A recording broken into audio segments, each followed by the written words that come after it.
Hey there, welcome to another Photoshop tutorial from tutcast.com, and to celebrate the upcoming holiday season, we're going to be giving your standard photos a nice wintry feel by adding a very nice snowfall in a few very simple and very effective steps. Now this method was composed of a bunch of methods that I found online, and I think it turned out really nicely, and hopefully it'll turn out pretty nice for you.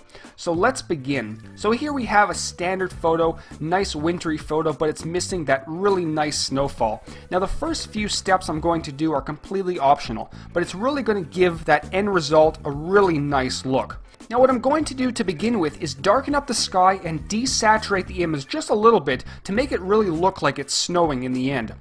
And to do that, I'm going to make a very quick color range selection by going to Select and then clicking on Color Range. Now I've done a tutorial in the past on color range, so I'm not going to go over it in depth in this tutorial. But basically, I'm going to select the blue of the sky by clicking once and then holding down Shift and dragging my mouse over all the blue that I possibly can find. And as you could tell in the little preview window, more of the blue sky is being selected as I hold down Shift and drag around the sky. I'm also going to make sure to get inside these little tiny areas here that may not be selected in the initial selection by holding down Shift and clicking. Just like that. Then if you need to, you can adjust the fuzziness and the range to your liking. So I'm going to leave it at that and then click OK. You'll notice that the sky is pretty much selected. Now if you do have a bunch of stuff down here, you can very simply grab your rectangular marquee tool, hold down Alt, and then deselect just like this. There we go. So once that's done, I'm going to add a very simple adjustment layer by clicking on this icon right here and then clicking on Hue and Saturation. I'm going to decrease the saturation and then increase the lightness just a little bit. This will just gray out the sky to really make it look like it's possibly snowing. So with that done, I'm going to hide my adjustment layers, bring back my layers panel, and I'm going to add a very simple photo filter. And once again, we're going to click on the adjustment layer icon and then click on photo filter. And we're going to select a nice cooling filter to really give the image a cold feeling that winter photos should give off. And that looks pretty good right there. The default settings of 25% looks pretty good and it gives a nice cold feeling. So once again, I'm going to bring back my layers panel and we're going to start adding the snow. It's actually a very simple method. There are a few steps involved, but if you follow along, it should be pretty simple. I'm going to go ahead and create a new layer by clicking on our new layer icon right at the bottom of our layers palette. And as you can see, there is our new layer. And we need to fill this layer completely black. So I'm going to click on my foreground color. I'm going to select the color as black, click OK. And holding down Alt or Option, I'm going to press Delete, which will fill our layer completely with our foreground color.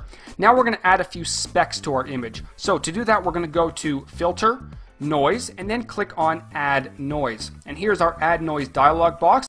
And you're looking for a look similar to this. The settings that I found pretty nice were 100%, Gaussian, and then make sure that monochromatic is checked on. If it's not, you're going to get all these funky colors. We don't want that for snow. We're going to make sure it's checked on and then click OK. Now it looks pretty terrible right now, but bear with me. We're going to make it a little bit more blurry because snow isn't that sharp. So we're going to go to Filter, Blur, and then click on Blur More. Now this blurred our specks a little bit, but there's still way too many. So to fix that, we're going to play around with the levels to get rid of some of the white and then increase some of the black, and you'll see why in a minute. So to do that, we're going to go to Image, Adjustments, and then click on Levels. And here we go with our Levels dialog box, and you're looking for a result like this. We're going to grab our left slider, which is our shadows, drag it somewhere around this area, midtones somewhere beside it, and then highlights somewhere with it as well. So you're looking for something like this, as you can see here, and you'll notice that a lot of the white has disappeared and been replaced with black. And that's the look we're looking for. We're going to click on OK.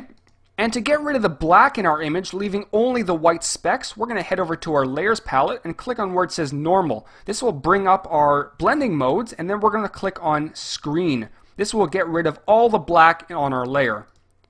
And as you can see, we're left with only the white specks. Now it's looking pretty nice. It's looking decent, but a lot of people stop at this step. They think that's snow and we're done. but we're not. We have a few more steps to go. We're going to give it a little more of a realistic feel. And to do that, we're going to start by giving it a little bit more of a blur. So we're going to go to Filter, Blur, and then Motion Blur. This will look like it's actually falling. We're going to set the angle to around -60. And I'm going to keep the distance around 10 pixels. Now, these settings are completely up to you which way you want the snow coming and how hard the snow is coming down. But it's up to you. I'm going to click on OK. And right away it's looking pretty good, but there are a few more steps that I like to take to make it look that much better. I'm going to go ahead and duplicate this layer to add a little bit of depth to our image. So to do that, I'm going to go to the top, click on Layer, Duplicate Layer, and then click on OK. So now we have two layers exactly the same. This is what we're going to do. We want the top layer to have snow a little bit more in our face, and then the back layer, the snow will be a little bit more in the distance. So this is how we're going to do it. We're going to go to Edit, head down to Transform, and then click on Rotate 180 degrees. This is just so that the top layer is not directly on top of our previous layer. Then we're going to go back to Edit, and we're going to select Free Transform. We're going to enlarge the top layer a little bit so the snow is a little bit closer to us and the back layer is a little bit further. So here at the top we have our transform tools. We want to scale the width and the height together. So we're going to click on this lock, which is our maintain aspect ratio, and then we're going to set the width to 200%. You'll notice that the height scales with it, and then over here we're going to click our check mark button. Now to make this top layer look like it's a lot closer to us than it actually is, we're going to give it a little bit of pixelation.